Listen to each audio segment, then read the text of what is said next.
You are at Lake Rant, where I rant about whatever my $15 a month plus patrons want me to rant about. You can get one of these by being one of those. This one's for Reela, who says, rant about Ash Vampire's analysis of my light novel. I thought it was pretty cool. Ash Vampire did a full-blown analytical writing about my book. I thought that he was on point and pretty accurate about most of what he says. He basically is defending the idea that the book is a deconstruction of the isekai genre, and I think that is pretty much exactly the intentions of it. I mean, basically the book started as more of just a tongue-in-cheek parody or self-aware isekai, which most of them already are. You know, most light novels are somewhat a parody or subversion of traditional anime storylines and tropes. But in this case, it was inspired by a comment where somebody said, wouldn't it be funny if, there was an isekai about an isekai author getting trapped in his own story and complaining about how boring it is. And, that idea in itself basically lends itself to deconstructing the genre. It's like, if this author is, if he has the self-awareness to recognize that an isekai story is dumb, essentially I felt like he would already know that. Like, he would already know as a writer of those stories that they're not good. And so I kind of went into it like, what mentality would this guy be in before he gets teleported to another world? If he already knows that he's doing shit work, he probably just hates himself, And so when I wrote the first scene of him committing suicide, it's kind of funny, it's kind of tongue-in-cheek, but it's also kind of depressing and real.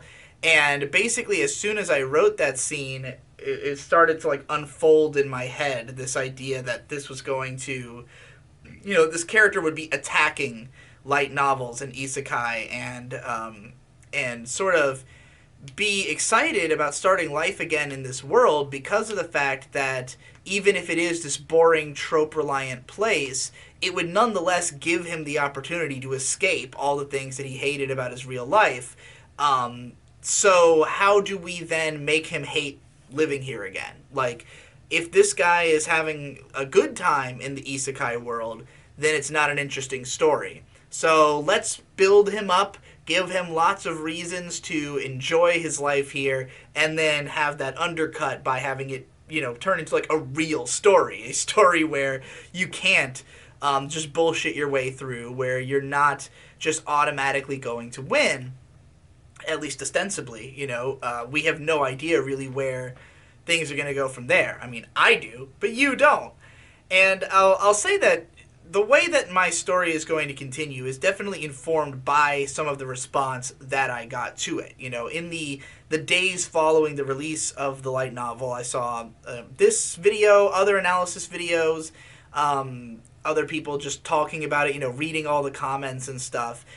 For instance, one of the biggest things that a lot of people had talked about was the need to have a fleshed out magic system. So right away, Volume 2 is convoluted magic bullshit. It's all about magic systems and ridiculous in-depth shit like that. And then of course, deconstructing and parodying those things. But essentially the purpose of this entire story will long-term be a deconstruction. And I do have the whole story planned out. I did pretty soon after the release of the first volume, but I haven't gotten the second volume completed yet. It's halfway written still, as it has been for about a month, because I ended up with other things to worry about. But I intend to finish it before this month is over. But I don't really disagree with much of what Ash Vampire was talking about. I will say that he is one of the people who did not like the bar scene. It seemed like he thought it was very cliche, that the dialogue was, ridiculous or over the top. There's a few people who've said that and that they liked it once it was subverted later on. I like the bar scene. I had a ton of fun writing it. I love writing scenes set in bars in general. So, like, the chance to do an isekai bar scene, it was really sort of inspired, I guess, by what little I've seen of is it wrong to pick up girls in a dungeon? Because in that show, there's like the characters, or I guess Konosuba, both of those have the characters like regularly attending this bar in between, going into the dungeon. So I wanted to have one of those classic spat scenes between characters, except that all the dialogue is like over the top, crass, and hilarious. Because I can write characters to say whatever I want them to write, essentially. I thought it was interesting how he notes the frequency of swearing, the crassness of the light novel, and how that's just inherently like a digibro staple, which is very true. I don't go out of my way to do it that way. It's just how I write. But I think that looking at all the responses and stuff, the criticisms I've seen of the light novel, I definitely tried to address going forward to try and I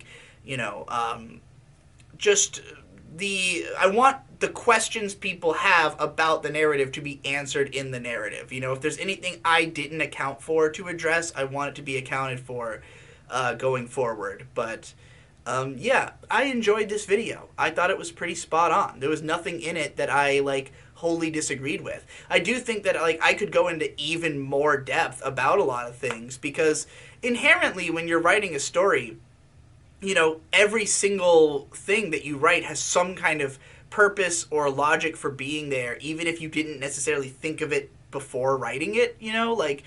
It's kind of like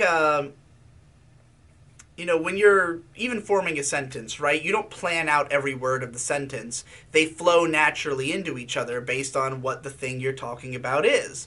And so, as I wrote this story, there was a very natural flow for the most part. There's only a few times where I had to stop and really think about what's going to be the next step. The big one being basically after the bar scene, and him waking up the next morning with Exia.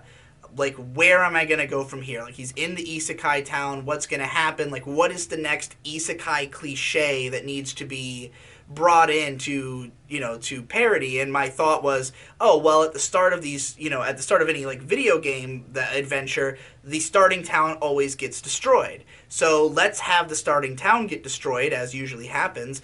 But if you're going to do that, you have to establish the town. One of the scenes of this nature that got to me the most was at the start of Xenogears, where you can really spend a lot of time in this town, talking to all these people. You learn a lot about their everyday lives and what's going on with them, and you kind of care about this place.